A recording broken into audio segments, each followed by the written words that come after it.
가끔 우리가 살다 보면 하나님의 뜻이 이렇게 보여질 때가 있어요. 예기치 않은 뭐 크고 작은 일들이 많죠. 여러분 우리가 뭐 하나님의 뜻을 찾는다 그러면 아주 큰 것들 뭐 기적과 이적 뭐 이런 생각만 하는데 그렇지 않을 때도 있죠. 예, 그렇지 않은 것이 더 많죠.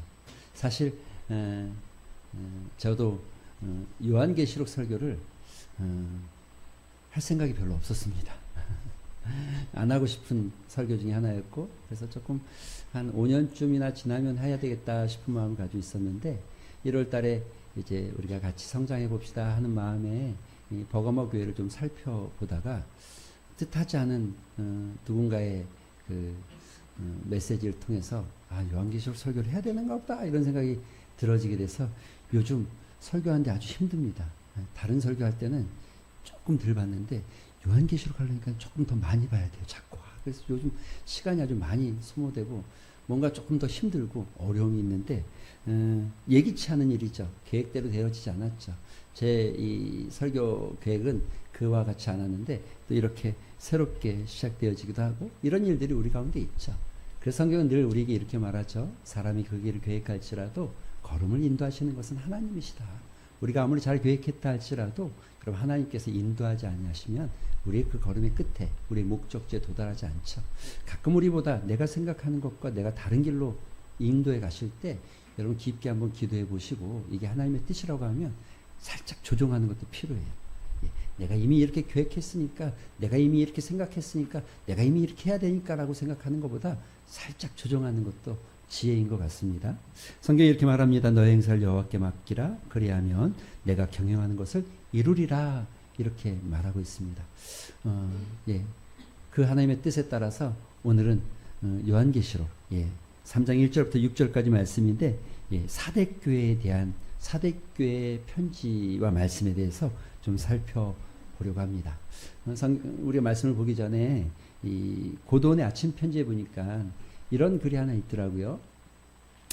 공동묘지는 고요합니다. 소리도 없고 냄새도 없습니다. 요즘 농촌은 아이들의 웃음소리, 울음소리가 사라지고 있습니다. 생명력을 잃고 조금씩 죽어가고 있는 징표 같습니다.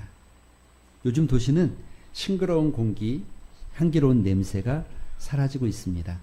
이제라도 소리를 살리고 향기를 살려내야 합니다. 그래야 우리가 삽니다. 그래야 우리가 깨어납니다. 뭐 이런 글이 있더라고요. 그렇죠. 살아있다는 거, 여러분 살아있다는 게 어떤 걸까요? 많이 고민했어요. 그냥 숨만 쉬고 있는 게 살아있는 것일까? 아닌 것 같아요. 지난주에 지난주에 제가 사역을 하는데 꽤 젊은 집사님이신데 남편분이 교통사고가 났어요. 그래서 응급실에 실려갔는데 뭐 수술을 하고 중환자실로 올라갔어요.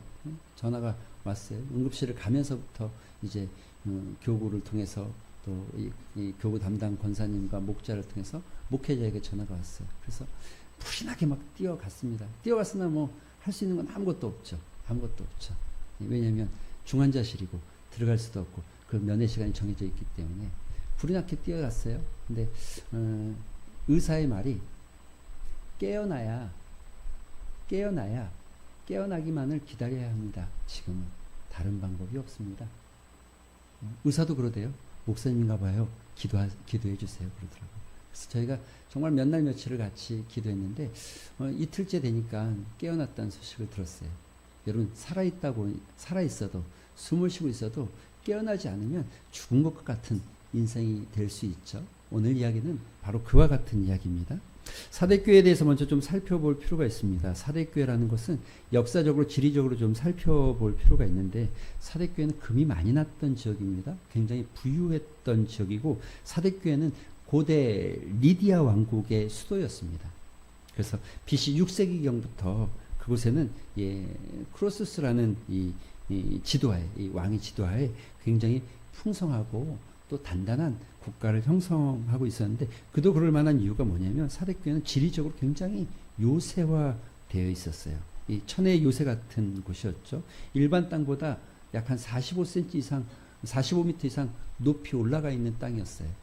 그래서 이 사방으로 이 적들이 쳐들어오기가 쉽지 않은 그런 공간이었어요. 그런데 예, 그 소위 말하는 그 고레스가 그것을 함락하죠. 바사의 고레스가 한번 함락하고 그곳에 회당도 짓고 체육관도 지었던 일이 있습니다. 또 로마의 왕 로마가 그것을 점령하는 일이 있죠.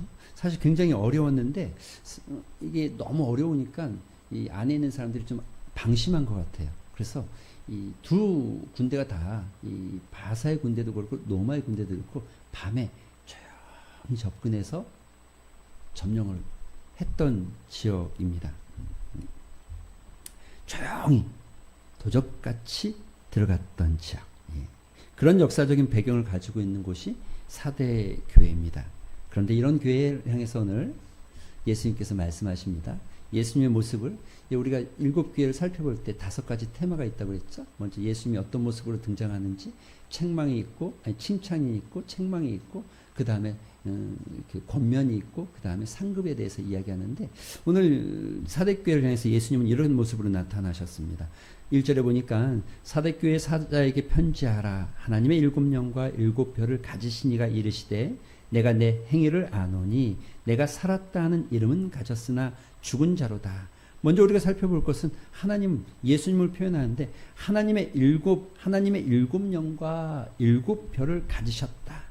7영이라고 하니까 우리가 자꾸 이제 이게 숫자적으로 8 굉장히 많은 것으로 생각하는데 성경에서 중요한 단어 중에 하나가 숫자의 개념은 7은 완전하다는 의미를 가지고 있습니다.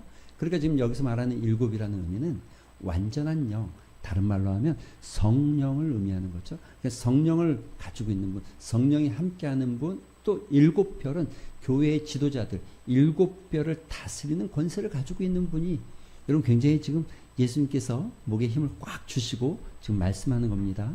여러분 목에 힘을 꽉 주고 말하고 있는 거죠. 주님의 모습을 그렇게 표현하고 있는 거죠. 7영을 가지셨다. 성령이라는 얘기를 할 때 우리가 몇 가지 좀 주목해 봐야 하는데 성령이라는 얘기를 할 때 구약 성경에서 특히 신약이나 구약에서 성령의 이야기가 나올 때는 2가지의 사건들로 주로 말을 하죠. 하나는 하나님의 영감을 나타낼 때 성령이 하나님의 영감을 불어넣었다든지 또 하나님의 어떤 예언의 말씀을 말씀할 때 성령을 이야기합니다. 2번째는 죽은 자를 살릴 때 성령을 이야기하거나 살아나는 역사를 할 때 죽은 자를 살리는 살아나는 역사를 이야기할 때 성령을 이야기하죠. 그게 구약적 배경의 성령에 대한 하나님의 영에 대한 개념입니다. 오늘 여러분 이 사대교회 왜 예수님께서 이렇게 지금 7영을 가지신 분, 7별을 주관하는 분이라고 말씀하는지 느껴지십니까? 사대교회는요 희한하게 칭찬을 하지 않고 넘어갔어요.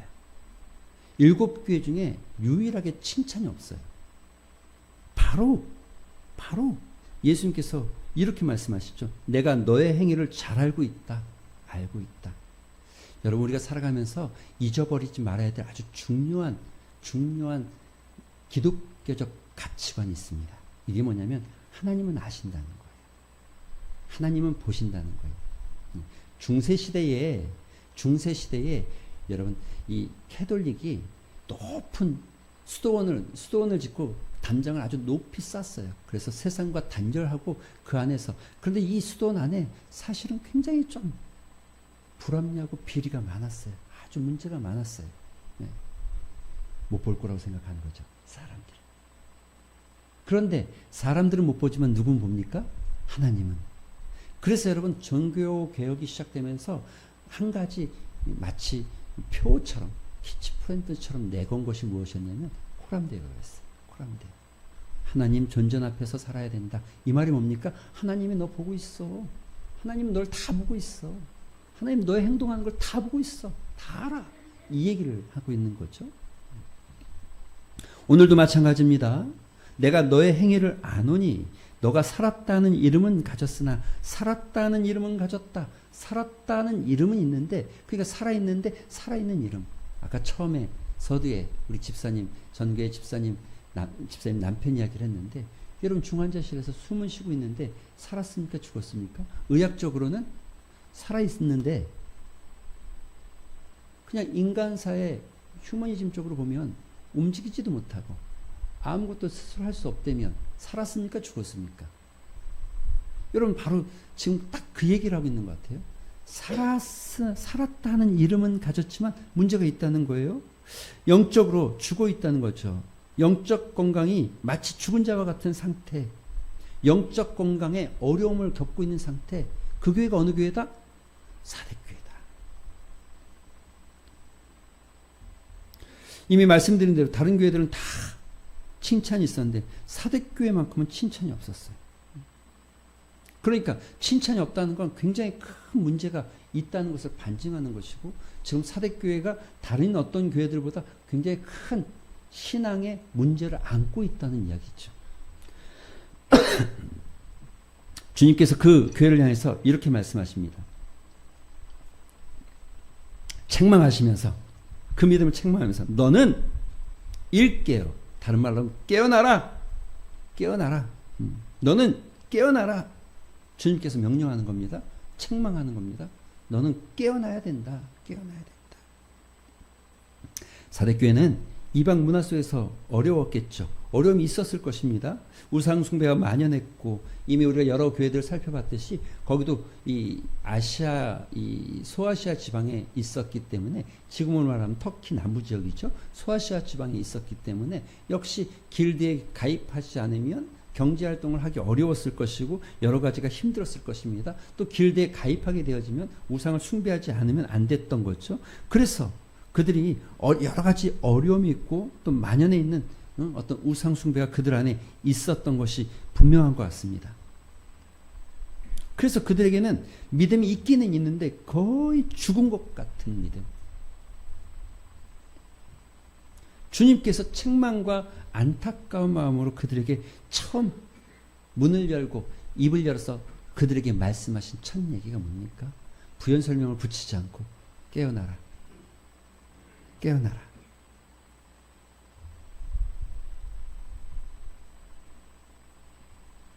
여러분, 우리가 이미 말씀하셨죠? 이 암에 7 영을 가지신 분이다. 성령께서 하시는 일이 뭐라고요? 사람을 살리는 역사, 살리는 역사. 그래서 믿음이 거의 죽어가고 있는 사도교회를 향해서 너가 일어나고 성령의 역사로 다시 살아나야 될 것에 대해서 강력하게 말하고 있는 거죠.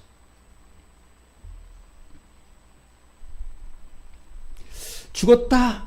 죽었다. 그 죽었다는 표현을 오늘 본문에 또 이렇게 표현하죠. 내 행위에 온전한 것을 찾지 못했다.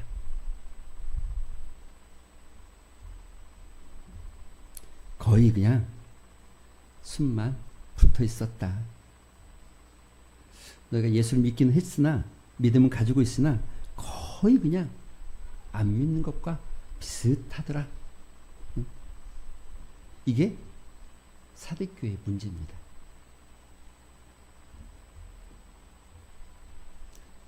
정말 사대교회는 그 죽은 상태에서 회복돼야 되고 깨어나야 되는 거죠. 아직까지도 그 영적 중환자실에서 나오지 못하고 일어나지 못하고 잠자고 있는 그리스도인들을 향한 메시지 같은 거죠. 영적인 수면 상태, 누워서 일어나지 않고 아무것도 움직이지 않고. 여러분, 우리가 너무나 잘 알고 있지 않습니까? 믿음을 이야기할 때 바울은 믿음이 중요함을 이야기했지만 야고보는 그 믿음은 행함이 있어야 된다. 그러니까 깨어나지 않으면 그 믿음은 죽은 믿음이다. 행함이 없는 것은 죽은 믿음이다. 믿음대로 살아내지 못하면 죽은 믿음이다. 어제 청년들이랑 4일간 성경을 열심히 읽었습니다. 그래서 마지막 이제 우리가 읽은 성경이 노마서였는데, 노마서를 읽으면서 아마 청년들이 노마서 좀 어려웠던 것 같아요. 왜냐하면 그 앞에 뭐 마태, 마가, 누가 이런 것들은 다 이야기고 스토리가 있는데, 노마는 좀 논리적으로 어떤 증명하고 논증적인 이야기가 많거든요. 변증학적인 이야기가 많거든요. 그런데 여러분, 1장부터 11장까지 믿음이 뭐다, 믿음이 뭐다, 믿음이 어떤 것이다. 너희가 죄인이었고 하나님께서 너희를 그리스도의 백성 삼으셨고 너희를 의롭다 칭해 주셨고 너희를 붙잡아 주시고 쑥 나가요. 그러나 12장부터 딱 시작되면서부터는 12장부터 16장까지는 아주 명확하게 그러므로 너희는 이렇게 살아야 된다 이렇게 얘기해요.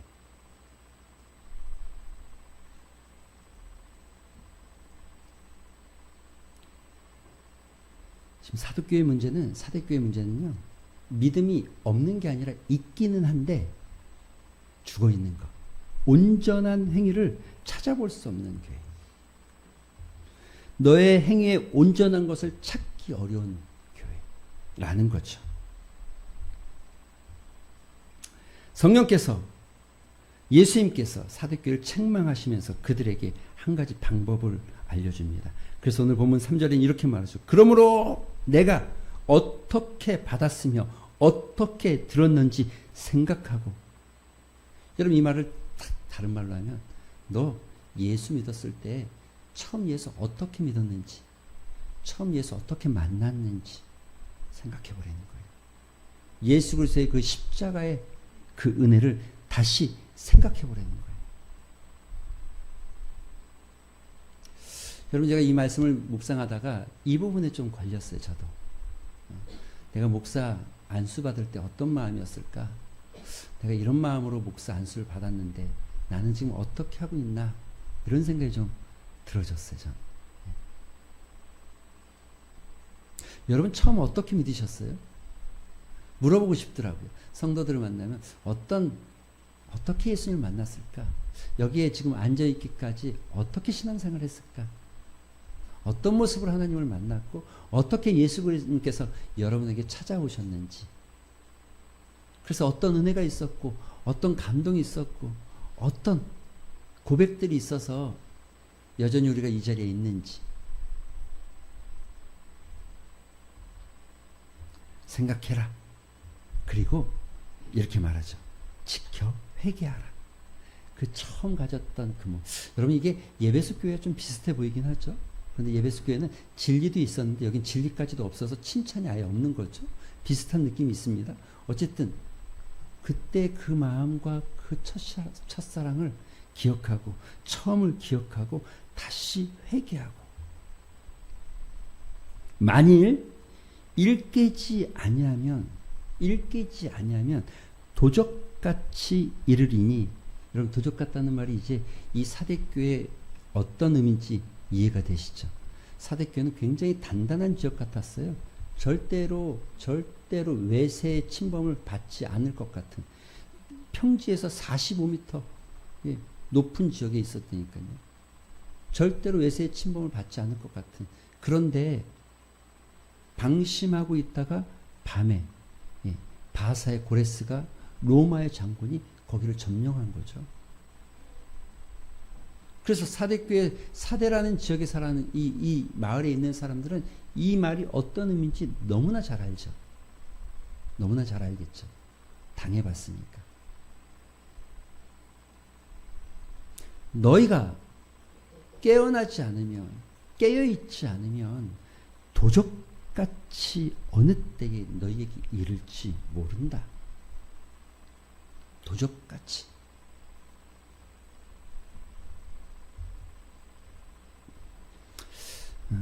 잘못돼서 죽어가고 있는 사대교회를 해서 회복의 방법을 알려주고 있는 겁니다. 앞서 예배소 교회도 동일하게 생각하고 기억하라 이렇게 말한 것처럼 다시 사대교회도 동일하게 말하고 있는 겁니다. 너희가 그 첫사랑을 생각하고 기억하고 회개하고 깨어있다는 게 어떤 것이다? 생각하고 기억하고 회개하는 것. 그런데 하나님께서 회개하라고 말씀하시죠. 회개가 하나님 앞에 긍휼과 자비하심을 얻는 놀라운 은혜이고 은혜의 방편이 되어지죠. 그런데 이렇게 깨어있으라고 말하면서 그 깨어있는 자들에게 주는 축복을 이야기하고 있는 겁니다. 뭐라고 말합니까? 이기는 자에게 주어지는 축복. 5절에 보니까 이기는 자는 이와 같이 흰옷을 입을 것이요 내가 그 이름을 생명책에 결코 지우지 아니하리라. 이기는 자에게는 흰옷을 입힌다. 여러분 이 흰옷이 무슨 의미를 가지고 있을까요? 로마 시대에는요, 이 전쟁에서 승리하고 개선하면 흰옷을, 전쟁에 피를 많이 묻히잖아요. 그렇죠? 싸우고 나면 또 먼 데에서 전쟁하다 보면 옷이 더러워지잖아요. 그래서 승리하면 개선 장군들은 흰옷으로 거의 입고 흰옷을 입고 쫙 들어갔죠. 그런 의미가 있죠. 영적으로도 깨끗하다는 의미를 가지고 있죠. 이기는 자는 이와 같이 흰옷을 입을 것이요 흰옷을 입는다. 그리고 내 이름이, 그 이름이, 너의 이름이 생명책에서 결코 지워지지 않는다. 구약에 보면 여러 가지 이야기들이 많이 나오는데 책에 대한 이야기가 많이 나옵니다. 그런데 생명책이 있다는, 생명책. 이 생명책은 여러분이 믿기 시작할 때 기록되어 있는 책이 아니라 이미 창세 전에 하나님께서 여러분의 이름을 기록해 놓은 거죠. 그래서 지워지지 않는다는 거예요. 지워지지 않는다는. 누가요? 이기는 자가. 이기는 자가 어떤 자예요? 회개하고 그 첫사랑을 회복하고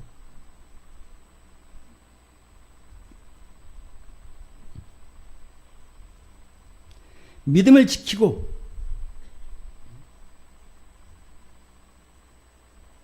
깨어서 말씀대로 살아가는 사람. 그 사람이 흰옷을 입고 어린 양의 혼인잔치에 들어가게 되어지고 생명책에 기록된다는 거예요.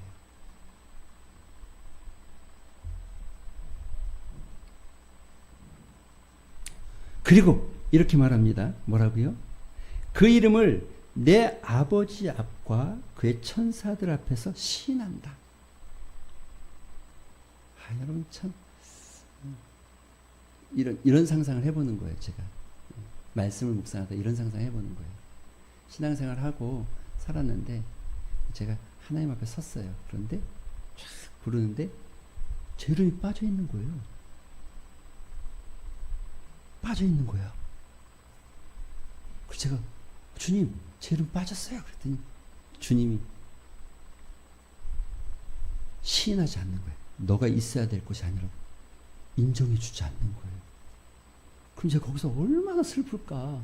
땅을 치면서 통곡하고 울 것 같은데 그런데 방법이 없잖아요.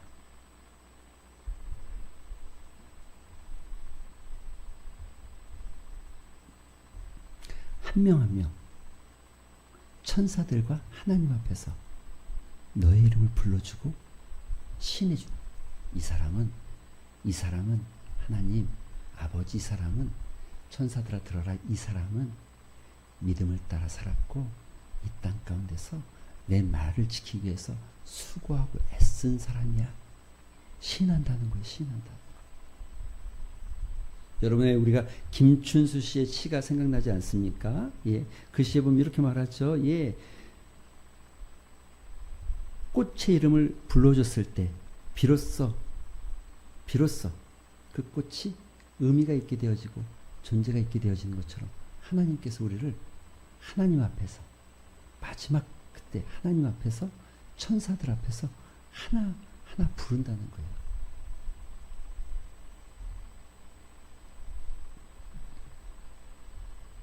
결코 생명체에서 너의 이름을 지우지 않을 것이고 결코 너의 이름이 지워지지 않을 뿐만 아니라 너가 흰옷을 입고 어린 양의 혼인잔치에 참여하게 될 것이고 천사들과 하나님 앞에서 내가 너를 시인하겠다는 거예요. 누구를?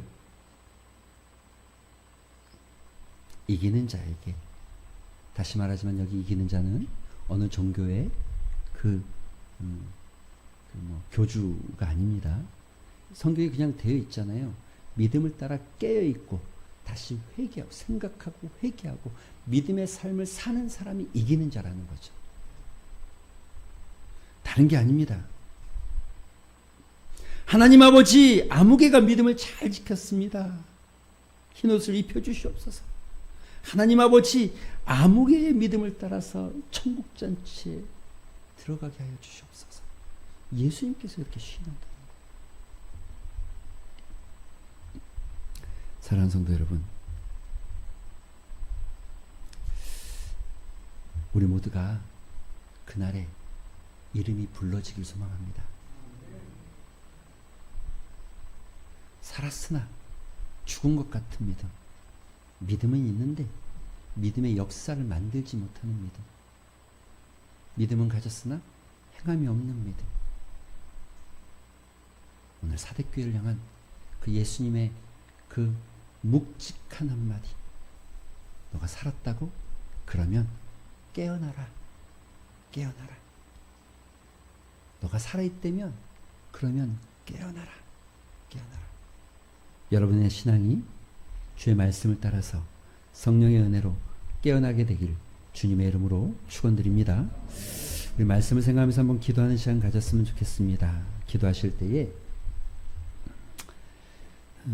하나님, 나의 믿음을 잘 살펴보기를 원합니다. 도적같이 이른다고 했는데 깨어있게 하여 주시옵소서. 믿음만 소유하지 않고 정말 깨어있는 믿음의 삶이 되게 하여 주시옵소서. 두 번째, 그 처음 주님을 만났을 때 그 처음의 모습을 기억하고 생각하고 다시 한번 그때를 기억하고 생각하며 회복의 역사가 우리 가운데 있게 하여 주시옵소서. 그럼 말씀을 생각하면서 이와 같은 기도 제목 가지고 우리 잠시 한번 기도하는 시간 같습니다. 기도하겠습니다. 아버지 감사합니다. 주께서 사대교회를 향해서 말씀하시는 그 메시지가 오늘도 우리의 영혼에 무겁게 다가옵니다. 잠자고 있는 것 같은, 살았으나 죽어 있는 여전히 영적 중환자가 되어져서 살아가는 믿음이 아니라 주님 깨어나게 하여 주시옵소서. 그때를 돌아보고 살펴보고 깨어나고 하나님 돌아볼 수 있도록 주님 역사하여 주시옵시고, 정말 살아있는 믿음을 소유하는, 정말 믿음의 역사를 만들어가는, 그래서 마지막 때에 주님께서 하나님과 천사들 앞에서 우리의 이름이 불러지고 시인되어지는 은혜를 누리게 하여 주시옵소서.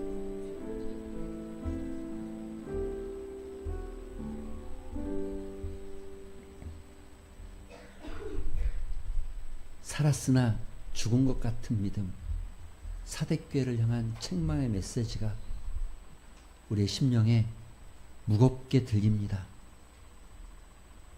깨어나라, 일어나라.